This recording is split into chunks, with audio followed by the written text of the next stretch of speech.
Hello and welcome to Travels Through Time. In each episode of this podcast, we invite a special guest to take us on a tailored tour of the past. Travels Through Time is brought to you in partnership with History Today, Britain's best-loved serious history magazine. You can read articles relating to this podcast and more about our guests at historytoday.com/travels. There is also a special subscription offer for Travels Through Time listeners. 3 issues for just £1 each.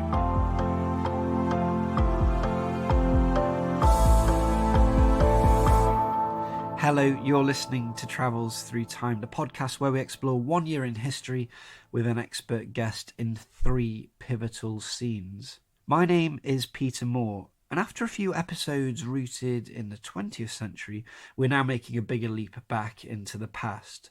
Today we're going to be talking about the Crusades, about the holy city of Jerusalem, and about the legendary Battle of Hattin. The year is 1187.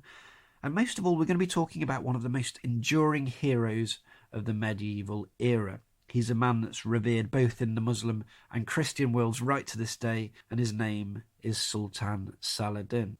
Our guest today, or guide if you like, will be telling us why that is the case. Jonathan Phillips has perhaps one of the liveliest job titles in the UK. He's Professor of Crusading History at Royal Holloway University, just outside London. He's written widely on all aspects of crusading history, and this month his new biography of Saladin is published. Dan Jones, writing in the Sunday Times, has called it vivid and judicious, punctuated by set pieces that charge along like battle scenes from Game of Thrones. I met up with Jonathan in London just the other day, and I started by asking him to explain what this crusading era was all about. Welcome to Travels Through Time, Jonathan. Thanks for talking to us today about the Crusades. Pleasure. Right, a little bit about the crusading era to begin with. We're in the High Middle Ages. There's all sorts going on, but I just think it'd be interesting for us if we talked broadly about, what's happening in the Near East at this time and why is it happening. The Muslim Near East at the end of the 11th century is an incredibly complicated region. You've got Sunni Muslims, Shia Muslims, various splinter groups of Shia Muslims. It's a very fractured landscape. There's no sort of single power that's dominating the area. Mid-11th century, there have been a couple of big power groups. The Seljuk Turks had been driven westwards by climate change to take over what we say now is Iraq and Syria. And the Fatimid Shia dynasty are there in Egypt. But by the end of the 11th century, it's quite fragmented, very complicated indeed. Very polyglot population. You've got a lot of Eastern Christians living there. You've got Jewish population as well. So a real melting pot. Yeah, I suppose this is an era that people kind of know in a way, in hologram form perhaps. And the Crusaders in particular are these incredibly iconic characters in the historical story. So why were they over there? What were they doing? What were they trying to achieve? Well, the First Crusade was called by Pope Urban II at the Council of Clermont in November 1095. And he, as the head of the Catholic Church, was trying to get the Western knights to stop fighting amongst themselves, to stop perpetrating violence in Western Europe, and to go and do something that, as he saw it, was morally right, which would be to regain Jerusalem, Christ's city, from the hands of the Muslims. So he offered them a spiritual deal that if you go and carry on fighting, which you're patently rather good at, but you're doing it for this good cause, then you will receive a spiritual reward, and you will avoid, therefore, the torments of hell that undoubtedly await you for your sinful lives. So he makes this appeal. Tens of thousands of people respond to it.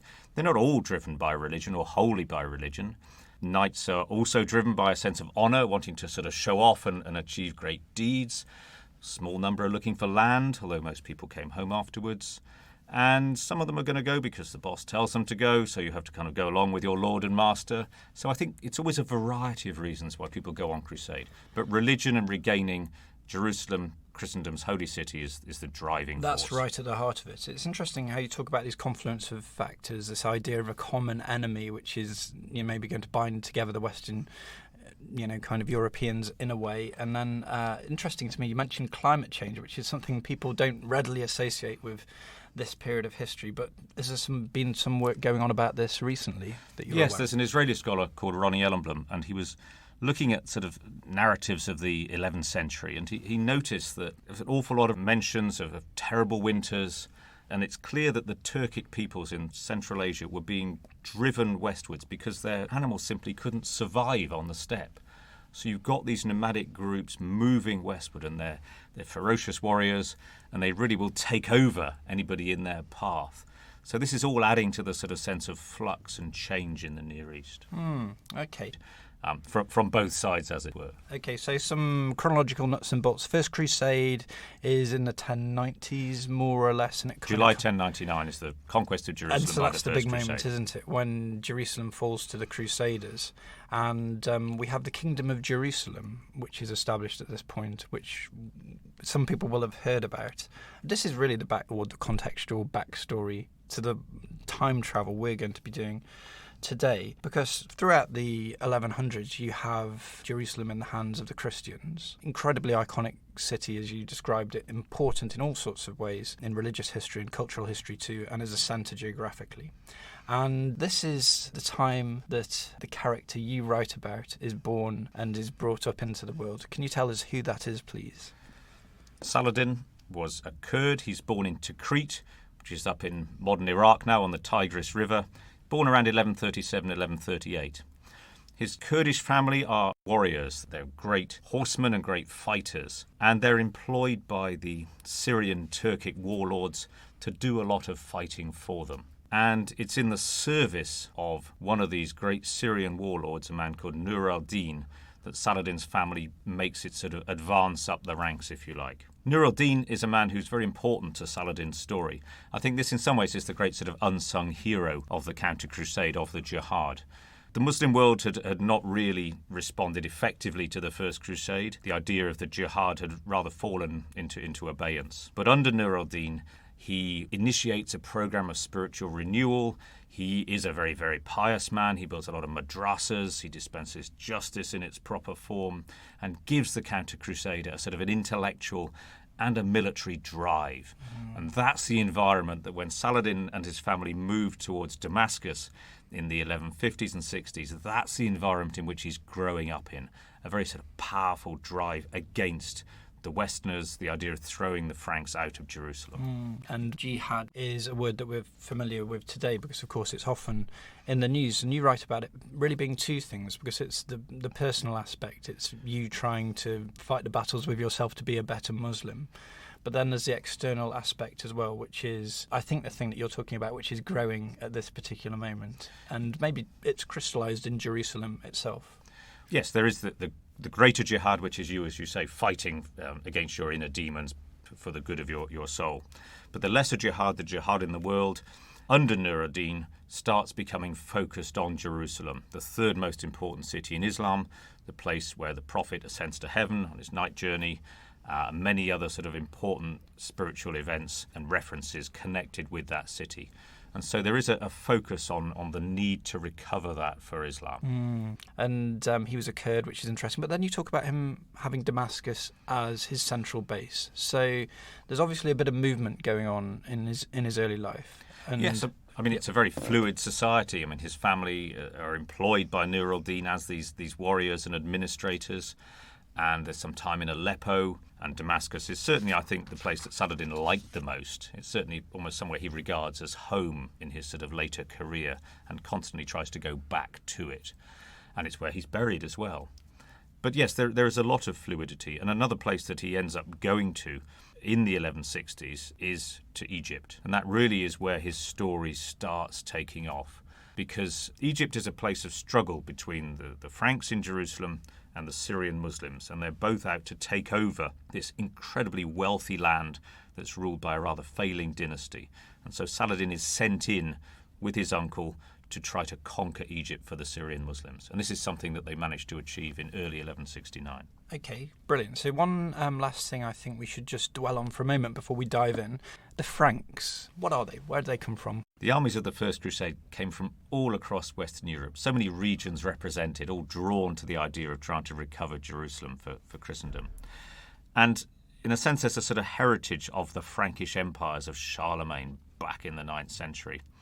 And so there is a sort of sense of Frankish identity that's very difficult to define, that they do share, rather than listing a great range of regions that people came from. This word comes to be a sort of a catch-all to represent them. And then when they are in the Near East, it's a word that the Muslims and the people in the Near East pick up upon. They say the Frange.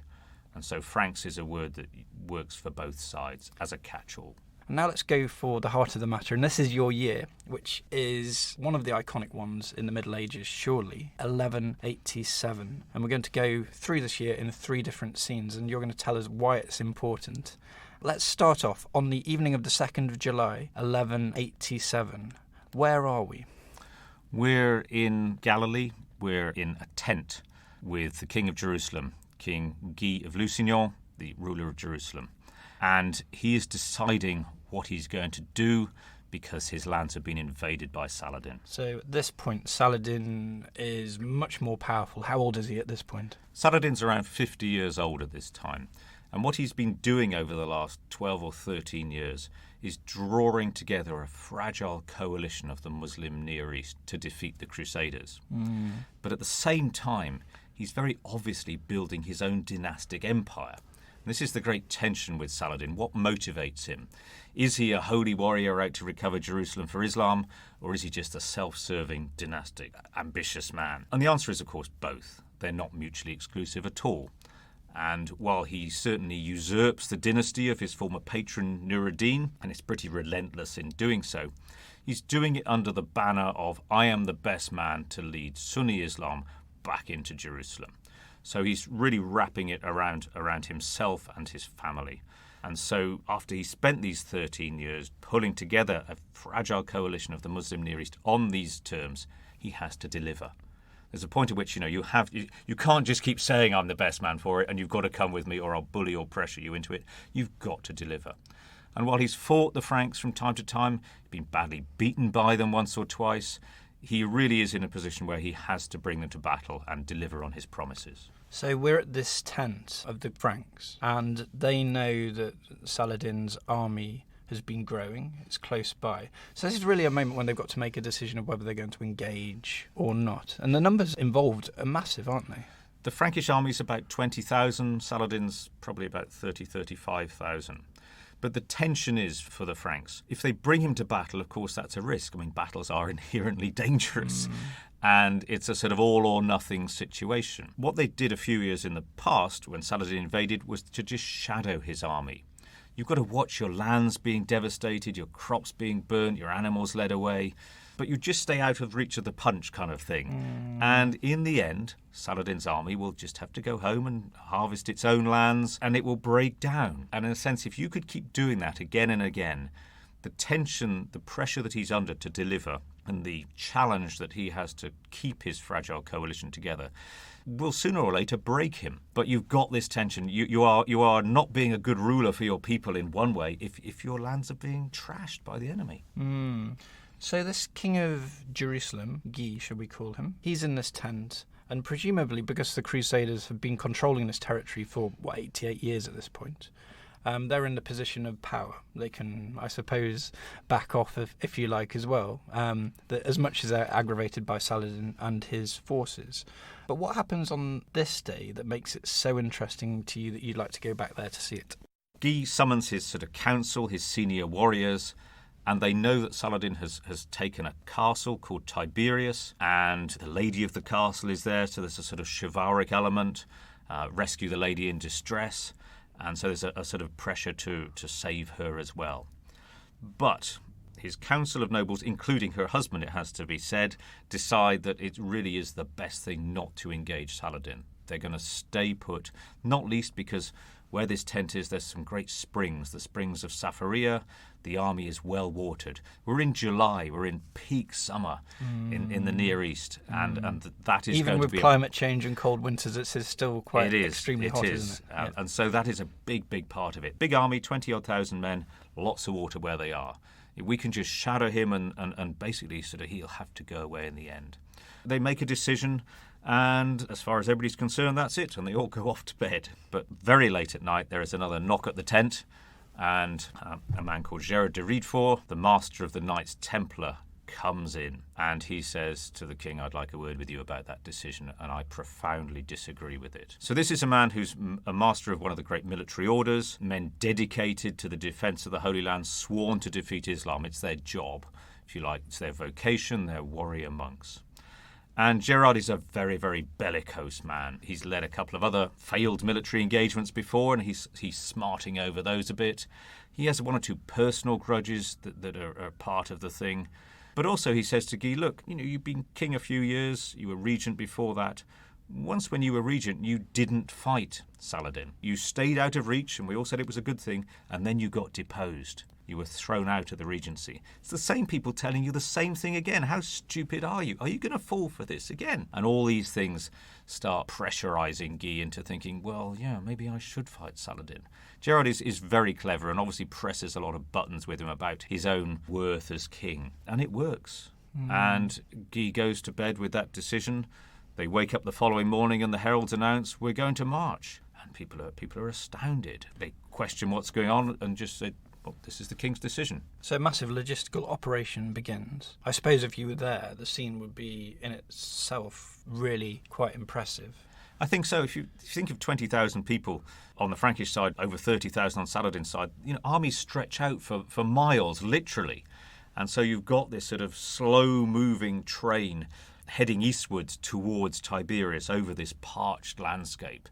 And then you've got Saladin's men who are lightly armoured horsemen, so much more mobile than the Franks, who've got heavy cavalry but a lot of footmen too. And so Saladin's men quickly swoop around to be on both sides of the Franks. And their way of fighting really is to charge up on these light horses, fire arrows and wheel away back to safety. So they're picking away at the edges. Crusading kind of gear, I imagine, in a kind of very clothing sense. I can't imagine it's massively appropriate for that landscape either, no? I think perhaps when we think of crusading knights, we think of knights in shining armour kind of thing. A lot of the Frankish army are going to be not very well trained, which is also part of the issue. They're people just dragged out of towns to make up the numbers. Their equipment may be some chainmail or a chainmail helmet or hat, and you've got to keep it on if there's arrows pouring in at you the whole time. It's just going to be extremely draining moving across that landscape. And from reading your account of this, the thing that really, I mean, if we were sat on a hill watching this procession go out, fateful as it turns out to be, the thing that I'd be looking out for from your description is the true cross, which I believe is being carried along by the Franks at the same time. Could you tell us a bit about the true cross, because it's such an interesting idea for me? Yeah, part of the great talisman for the Franks is the true cross. And after the Crusaders conquered Jerusalem in 1099, they discovered what they believed to be part of the cross upon which Christ was crucified. So a relic of inestimable value to the Christian faith. And they mounted this piece of wood in a probably a great sort of silver housing, and it has its own shrine in the Church of the Holy Sepulchre. When they're going to fight battles, they take it out, and it's their talisman. And they've taken it out a couple of dozen times by this point. And it seems to work. And it always works, yes. Victory, or at least not defeat. And then it's processed back into Jerusalem, prayers of thanks afterwards. So they have their great talisman with them. So as the army moves across, I suppose you also have to imagine this silver cross processing fairly near the middle of it, I'd have thought, for safety reasons.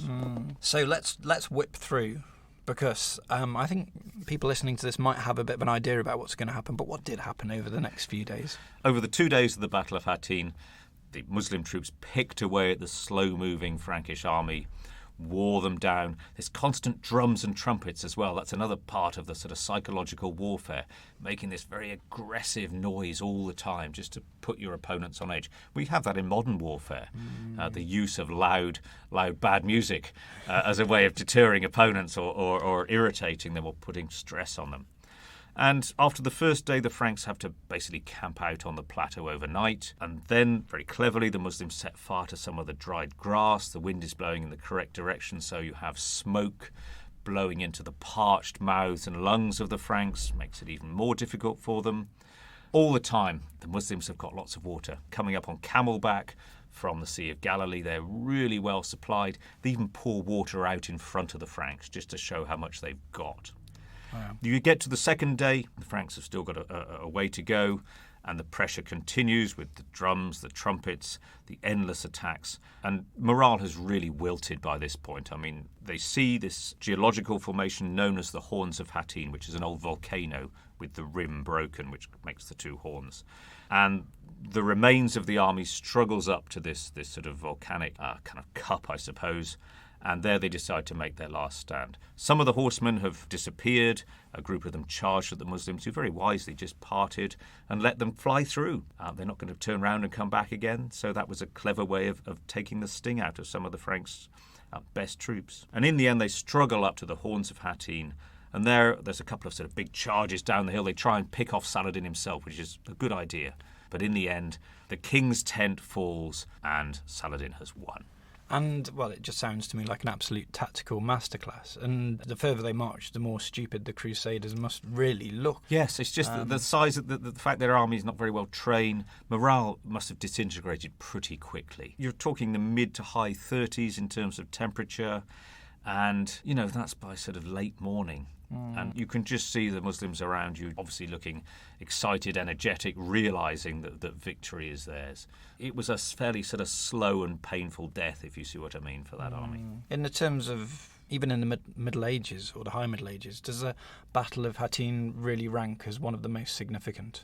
It is one of the most significant battles of the Middle Ages, not least because the scale of the defeat is such that Saladin is then able to, over the next few months, run through the Frankish settlements, picking off the vast majority of towns and cities and castles, because all the defenders were at the Battle of Hattin. There's almost nobody left to defend anywhere after that.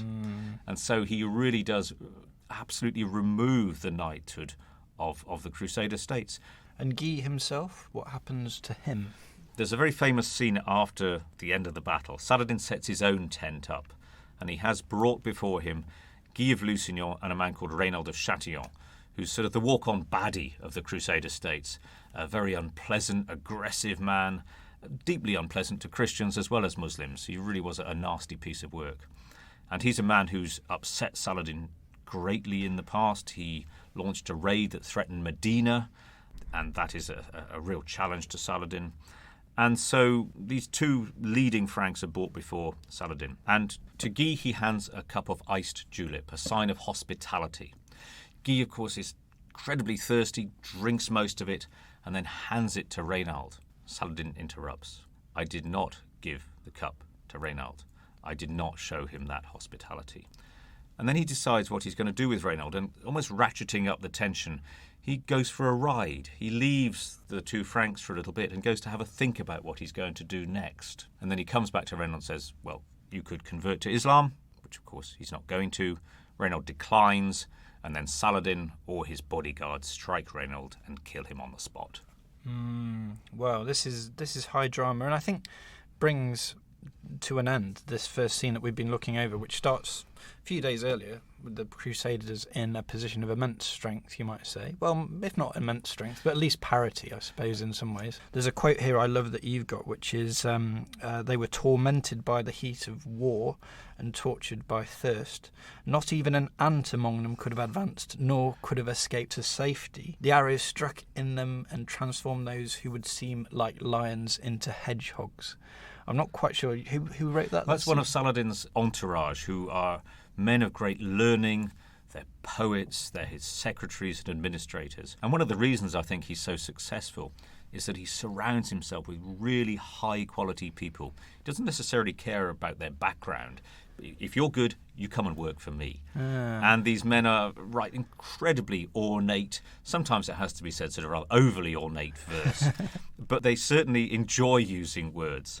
And they're very much sort of part of Saladin's identity. his identity and also generating propaganda for him and concerned with his image. And this really enables him to go on to his main aim and us to go to our second scene. And this is the siege of Jerusalem, and this is in September. So Saladin had his heart set on Jerusalem for a long time, hadn't he?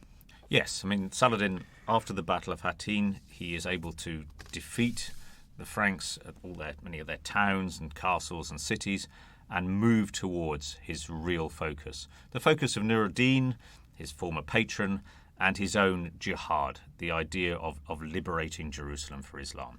So he assembles a very, very large army, a lot of religious men with him as well, of course, anticipating the recovery of Jerusalem for the faith. Well, I mean, Jerusalem. Simon Sebag Montefiore says that it's the house of one God, the capital of two peoples, a temple of three religions, and the only city to exist twice in heaven and on earth. The peerless grace of the terrestrial is as nothing to the glories of the celestial. Nice quote, and I couldn't avoid using it here. But what was it like at this time? I mean, in a way, it seems timeless, Jerusalem, doesn't it? What were the major sites? What did it look like? How big was it? It is timeless. And the walled city of Jerusalem, as Saladin was looking around, wondering how to get into it, he went up on the Mount of Olives, which you still do today. The sun rises behind the Mount of Olives and the wonderful sunlit panorama of the old city, which still stands there. You see skyscrapers in the background outside it. But the heart of the old city is there, with the sort of sacred esplanade, with the Al-Aqsa Mosque, with the Dome of the Rock, these incredibly important sites for Islam, there in front of you on that side of the city. But it's also then a really dense warren of medieval streets. In the Crusader era, there were a lot of churches. Some of them were Catholic Latin churches, an awful lot of Eastern Christian churches too, Greek Orthodox, Syriacs, Nestorians, Armenians, a very sort of a polyglot population of Christians, if you like, within the old city. But still, you walk through there now and it's so atmospheric, the narrow streets, the buildings, many churches. It's a very intense place. When the Crusaders took Jerusalem in 1099, it was an incredibly brutal event, wasn't it? There was all sorts of slaughter, and I suppose, I mean, there's a particular story about people standing in blood up to their ankles or calves. Is that correct from 1099? It's a story that's put out after the First Crusade. I think it's First Crusaders writing back to Western Europe, in a sense, showing the level of success they've achieved. They've purified that city of Muslims and achieved this great victory on behalf of Christendom. I mean, that is in a sense, is literally a sort of hype. It's not a literal fact that they were wading in blood up to their knees, and it's a phrase that's used on all sorts of sides in different situations. But it's a very, very powerful image of Christian slaughter. And there was undoubtedly in 1099 a slaughter of the Muslim and the Jewish defenders who are in the city at the time. And I mention that mostly because the Christians inside might expect some kind of hostile retribution from Saladin, because they're really unprotected, haven't they? They haven't got any army which is going to come and save them at this point. So if we're sat up there with Saladin on the Mount of Olives, which is a nice image I'll just cherish for a moment, he can do really what he likes, can't he? But is it difficult to take the city at this point? Jerusalem has strong walls. There's the citadel, the Tower of David, is quite a difficult place to get into, and he moves away from that quite quickly down to the northeast corner. In some ways, yes, he has got the opportunity to decide what to do with the defenders. He could put it to the sack, undoubtedly, and maybe some of his predecessors would have done that. And I also suspect there is some pressure from some of his holy men to perhaps enact that. I suppose retribution, revenge for what happened in 1099. But there's a wider consideration in how he should deal with Jerusalem. Who's left in control of Jerusalem at this point? Who's the figurehead? The main figure is a man called Balian of Ibelin, who is a nobleman, and he is the man who goes out to negotiate with Saladin. Fairly quickly, it's obvious Jerusalem is going to fall. So they enter into negotiations, which is what happens when medieval cities are about to fall. And Balian has obviously a rather sort of thin hand to play, shall we say. And Saladin is suggesting that if the Christians don't surrender, then there will be a massacre. I will massacre the men and enslave the women, he says. So Balian said, well, okay, if you're going to play hard, so will I. And unless you give us good terms, this is what's going to happen. I do have several thousand Muslim prisoners. They will all be killed. The Dome of the Rock, which I know is important to you, will be shattered. We will break up your religious sites. And because we know we're going to be killed, we're going to fight so hard, a lot of you are going to die in the process. And Saladin and his group take that thought away and realise that really it's not a good thing to do.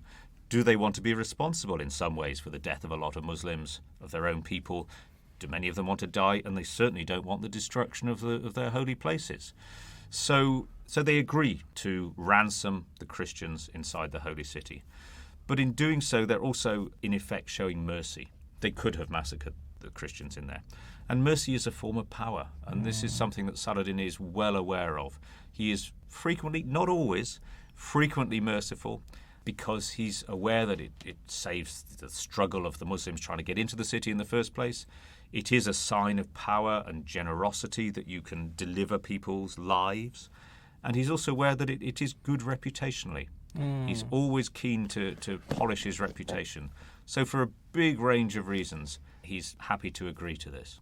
One really quick signal of the effect of Saladin's mercy at Jerusalem in 1187 was in 1204 when the armies of the Fourth Crusade captured and sacked the great Christian city of Constantinople.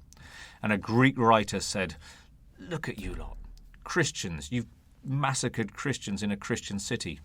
A couple of decades ago, Saladin, a Muslim, spared the Christian defenders. Shame on you." Well, I suppose this is the kind of stuff he would have been turning over in his head up on the Mount of Olives. And you mentioned the religious significance of the Dome of the Rock. It might just be worth pointing that out now. Why was this such an important site for Muslims? The Dome of the Rock has within it a rock upon which the prophet began his ascent to heaven. And there is the sort of the last footprint. And it's housed in this gorgeous structure. You often see it on television today with a big gold dome. It's where TV correspondents tend to do their piece with that in the background, almost as a sort of symbol of Jerusalem. And had this survived for the period of Frankish control? Yes, it had. It had. They turned it into a church. And so it's got a lot of sort of actually Frankish decoration in parts of it. And the other thing you mentioned is the Great Cross. Is it on top of the Dome of the Rock? They had a Great Cross up there. There was a Great Cross on top of the Dome of the Rock. And often when places fall, there's a moment, a symbolic moment. At the end of the Berlin Wall, perhaps that statue of Saddam Hussein toppling. And when the Muslims get into Jerusalem, the Great Cross on top of the Dome of Rock is toppled. Wow. And that really is, okay, that's the end of the Christian hold of Jerusalem. Well, I think this is really, if we're on the Mount of Olives for your second scene, your third has to be a few days later when the cross comes tumbling down. This is the interesting thing here because it maybe takes some people by surprise, the magnanimity which is shown. And that's really the overriding, what should we say, quality of those days, isn't it? Yes. When Saladin chooses to ransom the defenders, I mean, he's going to get a lot of money to reward his own people. He decides he's not going to destroy the Holy Sepulchre, incidentally, which is another thing that was open to him. But again, he respects that and he realizes that it's going to be counterproductive. And again, when Muslims took over the city back in the 7th century, that hadn't happened. So he looks for the precedent back towards that. So he is very much aware of what he's doing. So let's go to your third scene. And so the negotiations have taken place. The surrender's been agreed. There's generally a policy of magnanimity there in place. And we get to the 2nd of October, 1187. And when we're there on that day, this really is the crowning moment of Saladin's career, isn't it? What's going on? It is absolutely the moment that's going to put his name in history forever. This is the day that he formally enters Jerusalem. I mean, the negotiations, as you say, have been completed. It's in Muslim hands, effectively. But this is his formal entry into the city that is carefully timed to coincide with the anniversary of the Prophet's night journey. This is the sort of thing that gives his entry into the city an extra religious significance by making that date coincide. Saladin's very aware of the religious symbolism. He wants to be seen as having achieved this great victory for Islam. He's got divine approval for what he's done. And it's very important to him to send that message out, not least because he has taken a bit of criticism over the previous 10, 15 years for being out to build his own dynastic empire. And while he has done that, he's been consistent in saying he's doing it for Islam. And now he's got Jerusalem back. There you are. I have divine approval. You can't argue with this. The first Friday prayers that are going to be held in the Al-Aqsa Mosque for 88 years, there's, if you like, a competition as to who should deliver the sermon. And so that's, again, wrapped up in a great sense of ceremony. It effectively has to be done as an open-air sermon because so many people have to want to listen to it. And it really is a moment of triumph for him. And so his group around him, with their great writing skills, are churning out these missives across the Muslim Near East, telling people that their man has done it. And this is hugely symbolic. In a way, we do have a very strong picture of him through these scenes. He comes across as an incredibly able leader, as the person who, first of all, is very good tactically, like drawing his opponents out into dangerous situation and dealing with them very vigorously there. Then you also get the sense of the negotiator, which has all sorts of different aspects to it, showing mercy and showing power, realising when you've got a strong hand and realising when a precedent should be respected. And then finally this sense of the leader having to show his own prestige, that's for sure. And this is really the big story we're telling today, is how this one man changed notions of chivalry and leadership. And I think that's really the heart of the story.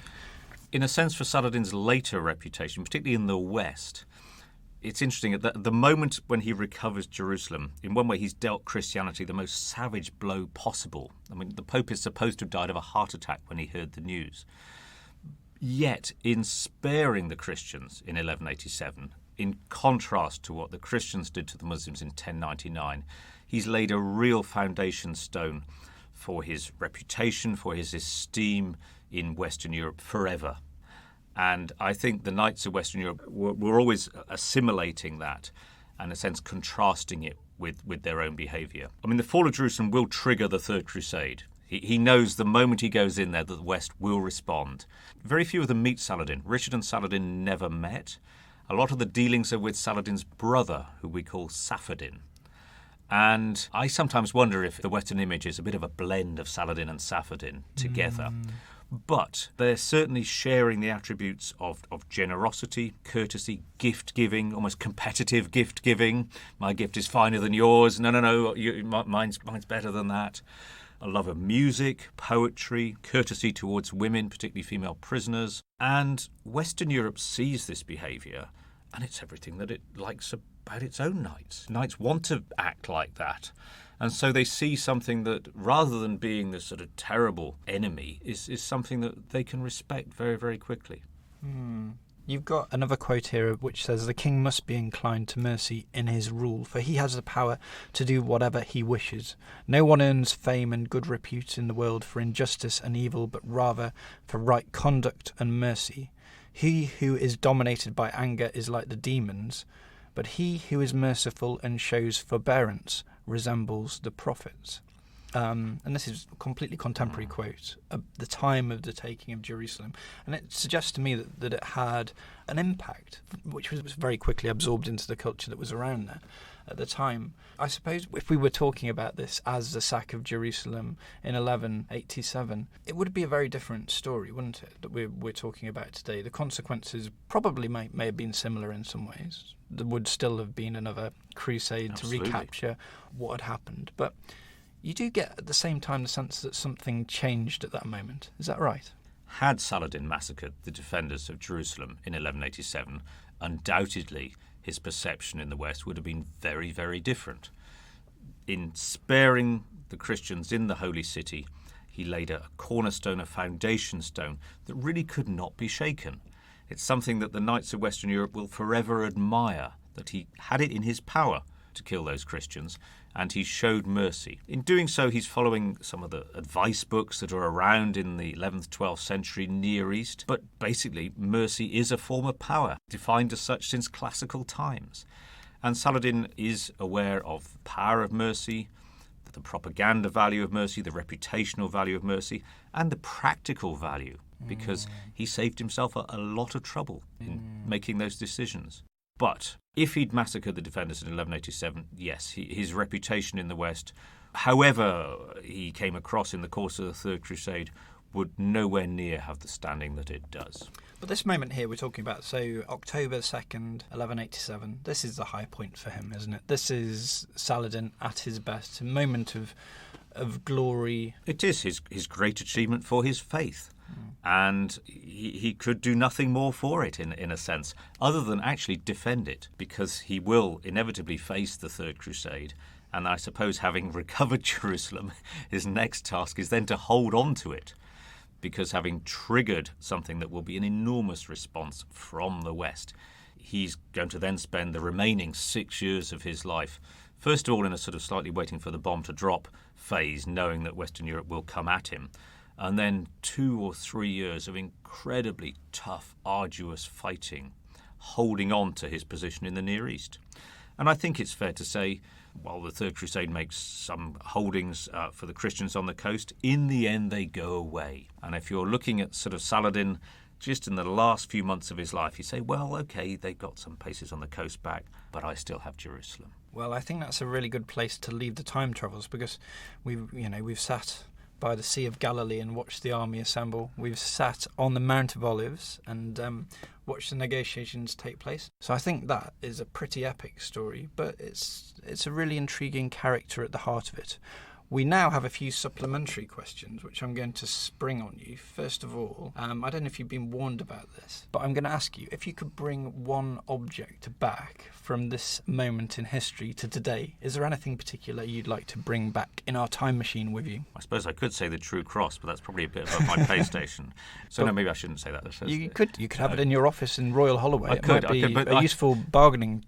Is that going to fall into the changing history kind of thing? No, what would I like? Let me think. If I could bring something back with me, it might be one or two of Saladin's poetry collection. I'd be intrigued to learn what he had in his possession. And it would be interesting for me to be able to understand what it was that he had around him in terms of his entourage and the people near him.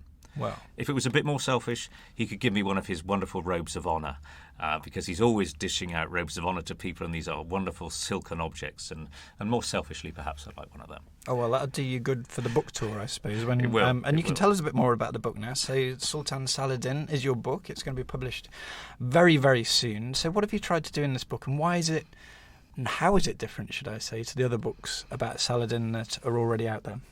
What I tried to do is to describe Saladin's life, to understand how he achieved what he achieved. But also I wanted to follow his afterlife. I was in Damascus in 2009, just walking down the street, and I saw an advert for Saladin the Ballet. Who can resist? And I went in and watched it, and it was a major event in the downtown opera house in Damascus, and it was a celebration of his achievements. And it got me thinking as to, this was 2009, what a powerful memory that still is. But I wanted to sort of see how that memory had survived down the centuries. What twists and turns had it taken? And how was the Saladin dance performance in Damascus? Would it be recommended? It was a very interesting cultural event. I'm not sure I'm a convert to dance musicals or ballets or things like that. But it really was it was a powerful, dynamic performance. Well, there we go. I think he obviously, as a historical character, was incredibly influential. And as you say, retaking Jerusalem is, in the history of the Middle Ages, one of these key events. And if anyone wants to explore this idea much more thoroughly, I'd recommend your book, which is out right now and is full of interesting things, not just the history, but as we said, the legend as well. Thank you very much for talking to us today, Jonathan. Thank you very much indeed. Well, that was me talking with Jonathan Phillips about 1187, the Holy City of Jerusalem, and most of all, Sultan Saladin just the other day. Thank you for listening, and I hope you enjoyed our conversation. And if you do want to explore in much more detail the things that we were talking about, the battles, the personalities, the effect this cult of personality has had on the Middle East in the 1,000 years or so since, I'd really recommend Jonathan's book. It's a wonderful one to explore, and I really enjoyed reading it. If you've enjoyed the show, of course, we'd like you to subscribe so you get the first news of the next episode as soon as it becomes available. Our next episode is going to be out in a fortnight, as ever, and it's going to be with the literary historian Lucasta Miller. who's taking us back to the scene of a 19th century murder, or a bit of a literary cover-up she's exposed. So that's really, really worth listening out for. But from me, and for now, that's it. Thank you very much again for listening, and goodbye.